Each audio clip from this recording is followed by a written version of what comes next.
पहला क्वेश्चन है कि आर्थिक नियोजन एक विषय है समवर्ती सूची का, राज्य सूची का, संघ सूची का या उपयुक्त में से कोई नहीं। तो जब भारतीय संविधान देखते हैं तो भारतीय संविधान में 3 सूचियां नजर आती हैं। एक है आपकी संघ सूची, दूसरी आपकी है राज्य सूची और तीसरी आपकी है समवर्ती सूची। क्लियर? ये 3 सूचियां हैं। संघ सूची में 100 विषय हैं वर्तमान समय में, पहले 97 हुआ करते थे, अब बढ़ा दिए गए। ठीक। राज्य सूची की बात करें, पहले इसमें 52 विषय थे, अब घटा करके कर दिए गए 47। समवर्ती सूची में विषय बढ़ के हो गए हैं 61। क्लियर? समवर्ती सूची एक ऐसी सूची है, इसमें कानून बनाने का अधिकार 2 लोगों को होता है, एक राज्य सरकार को होता है और दूसरा संघ सरकार को होता है। लेकिन अगर एक ही मुद्दे पर दोनों में विवाद हो गया तो संघ का कानून वहां पर माना जाता है। ऐसी व्यवस्था संवैधानिक है।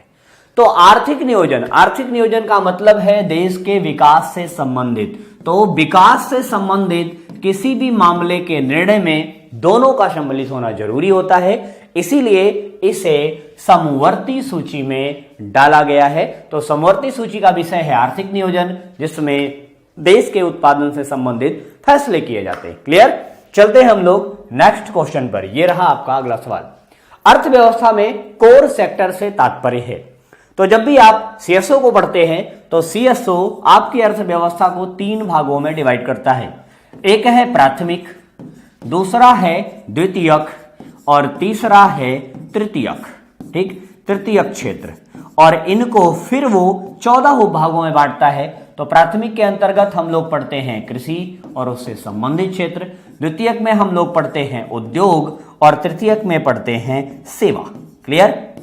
और जब अर्थव्यवस्था के कोर सेक्टर की बात होती है तो कोर सेक्टर का मतलब होता है ऐसा क्षेत्र अर्थव्यवस्था का जो अर्थव्यवस्था के विकास में, औद्योगिकरण के विकास में आधार देता हो। क्लियर?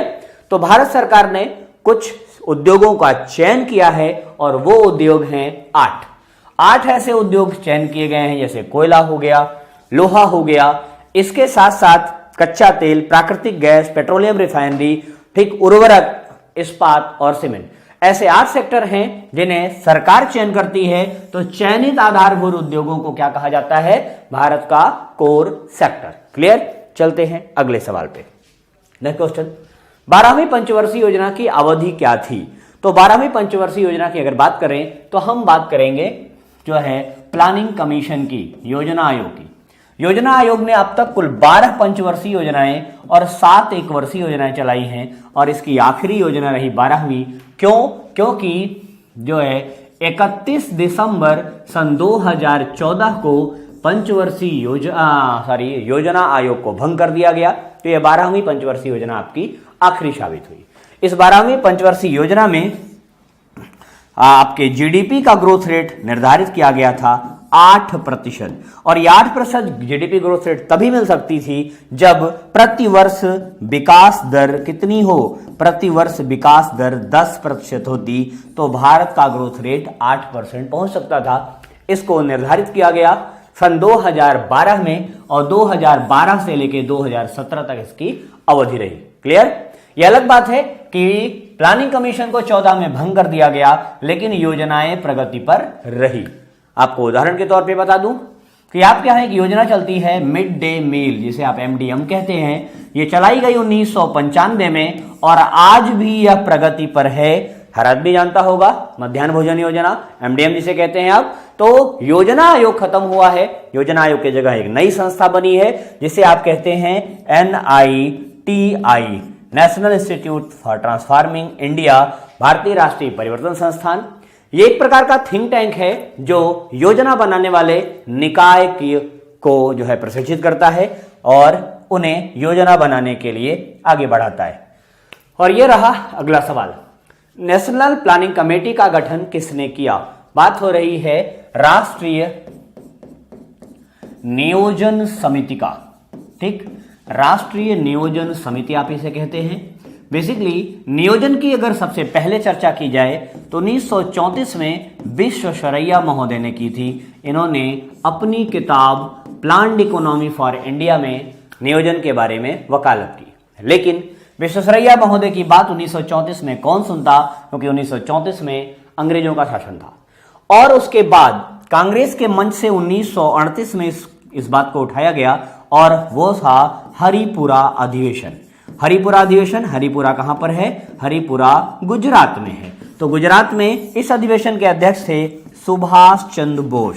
सुभाष चंद्र बोस साहब थे। तो बोस साहब ने तत्काल पंडित जवाहरलाल नेहरू, पंडित नेहरू की अध्यक्षता में एक कमेटी बनाई जिसे आप कहते हैं राष्ट्रीय नियोजन समिति, और इसने भारत के लिए नियोजित विकास की वकालत की। लेकिन इस प्लानिंग कमेटी का गठन करने का श्रेय किसे गया? सुभाष चंद्र बोस को। क्लियर? चले हम लोग अपने अगले सवाल पे।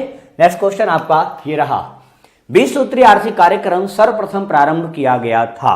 तो 20 सूत्रीय आर्थिक कार्यक्रम की बात करें तो यह प्रारंभ किया गया इंदिरा गांधी सरकार में। किसमें? इंदिरा गांधी सरकार के द्वारा। और इंदिरा गांधी का सरकार इसमें 1977 को छोड़ दें तो ऐसे सभी कार्यकाल में इंदिरा गांधी आपको दिखाई देंगी। तो बेसिकली 20 सूत्रीय कार्यक्रम की शुरुआत 1975 में की गई। इस कार्यक्रम में कृषि और औद्योगिक उत्पादन को बढ़ाने की योजनाएं बनाई गई और ज्यादा फोकस किया गया किस पर? कृषि क्षेत्र पर। क्लियर? तो ये रहा 1975। आगे चलते हैं नेक्स्ट क्वेश्चन पर। यह रहा आपका अगला सवाल, योजना अवकाश की अवधि संबंधित है। तो बात करते हैं प्लानिंग कमीशन की। प्लानिंग कमीशन ने 12 पंचवर्षीय योजनाएं अपनाई और 7 एक वर्षीय योजनाएं अपनाई।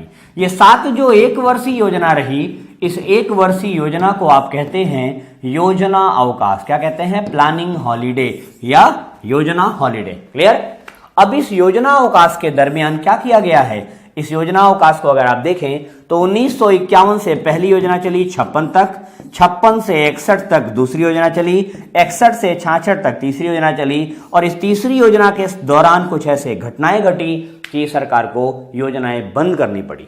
1962 में चीन ने हमला किया, 1964 में नेहरू की मृत्यु हुई जो आधुनिक भारत के निर्माता माने जाते हैं, 1965 में जो है पाकिस्तान ने हमला किया, यहां पर चीन ने हमला किया था, और 1965 और 66 में आपके यहां अकाल पड़ा।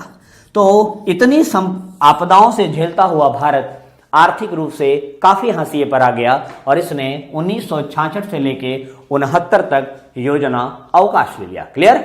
और 2 योजना अवकाश हुए हैं, उनके बारे में भी जान लीजिए। एक योजना अवकाश 1978 से 80 तक चला है, ये दूसरा रहा है, और दूसरा 1990 से 92 तक, तो ये सेकेंड और ये थर्ड प्लानिंग हॉलिडे माना जाता है। कुल 7 साल का, ये 3 साल का पहला, 3 + 2 + 2, ये 7 वर्ष का योजना अवकाश हो गया। ये रहा आपका अगला सवाल, निम्नलिखित में से राष्ट्रीय विकास परिषद का अध्यक्ष कौन होता है? National development council. क्लियर? योजना आयोग के गठन के बाद, योजना आयोग की संरचना को देखने के बाद भारत सरकार ने फिर एक बार सोचा कि नियोजन जब समवर्ती सूची का विषय है तो राज्यों को भी नियोजन में शामिल होना चाहिए। तो एनडीसी 1952 में बनाई गई, जिसे बनाने के लिए मिस्टर नियोगी साहब ने जो है रिपोर्ट दी थी, नियोगी साहब समिति के सिफारिश पर, और इसका भी अध्यक्ष प्रधानमंत्री होता है। इसमें योजना आयोग के सभी लोग शामिल होते थे, लेकिन अब योजना आयोग रहा नहीं, तो प्रधानमंत्री इसका अध्यक्ष होता था। ठीक, साथ साथ सभी राज्यों के मुख्यमंत्री और केंद्र शासित प्रदेशों के प्रशासक भी इसमें शामिल होते थे। क्लियर? चलते हैं हम लोग अगले सवाल पर। नेक्स्ट क्वेश्चन, राष्ट्रीय नियोजन में रोलिंग प्लान की अवधारणा किस सरकार द्वारा लागू की गई थी? 1977 में जब मोरारजी देसाई साहब की सरकार बनी तो मोरारजी देसाई सरकार को पंचवर्षीय योजनाएं पसंद नहीं थी। इन्होंने इसकी जगह पर जो है एक नई योजना ली जिसे आप कहते हैं रोलिंग प्लान, और इस रोलिंग प्लान का मॉडल विकसित किया गया है गुरनार मेडल के द्वारा। किसने विकसित किया है? गुरनार मेडल ने इस रोलिंग प्लान का कॉन्सेप्ट दिया है कि विकासशील देशों के लिए रोलिंग प्लान अपनाना चाहिए, और साथ ही साथ इसे भारत में अपनाया, भारत में लागू किया प्रोफेसर लकड़ावाला ने। तो मोरारजी देसाई किस सरकार का प्रतिनिधित्व करते थे? जनता पार्टी सरकार का। क्लियर? नेक्स्ट क्वेश्चन, अगला सवाल, वर्तमान में भारत की योजनाओं को सार्वजनिक व्यय हेतु अधिकतम साधन कहां से प्राप्त होते हैं? तो भारत में योजनाओं के व्यय के लिए सबसे ज्यादा साधन ऋण से प्राप्त होते हैं, कर्जे के द्वारा सबसे अधिक। और ये रहा आपका आखिरी सवाल, प्रथम पंचवर्षीय योजना किस वर्ष प्रारंभ की गई थी? मैंने अभी अभी बताया कि प्रथम पंचवर्षीय योजना 1951-52 के वित्तीय वर्ष में शुरू की गई थी। 5 साल की योजना होती है, तो ये 1 अप्रैल 1951 से शुरू हुई और 31 मार्च 1956 तक चली। ये रही आपकी प्रथम पंचवर्षीय योजना की अवधि। और इस योजना को बनाने में हैराल्ड डोमर का योगदान रहा। किसका? हैराल्ड डोमर का। इसे कहा जाता है डोमर समृद्ध मॉडल। क्या कहा जाता है? डोमर समृद्ध मॉडल। और इस योजना में, प्रथम पंचवर्षीय योजना में, कृषि क्षेत्र को बढ़ावा दिया गया, कृषि क्षेत्र पर फोकस किया गया और 3 बहुउद्देशीय परियोजनाएं अपनाई गई। 3 बहुउद्देशीय परियोजना में पहली थी दामोदर घाटी परियोजना। ठीक, दामोदर घाटी परियोजना कहां पर है? बंगाल, दामोदर नदी। ठीक, दूसरी भाखड़ा नांगल परियोजना, पंजाब, सतलज नदी। तीसरी हीराकुंड परियोजना, और ये हीराकुंड है आपकी उड़ीसा में। कहां पर? उड़ीसा। क्लियर? तो ये रही पहली पंचवर्षीय योजना की स्थिति। क्लियर?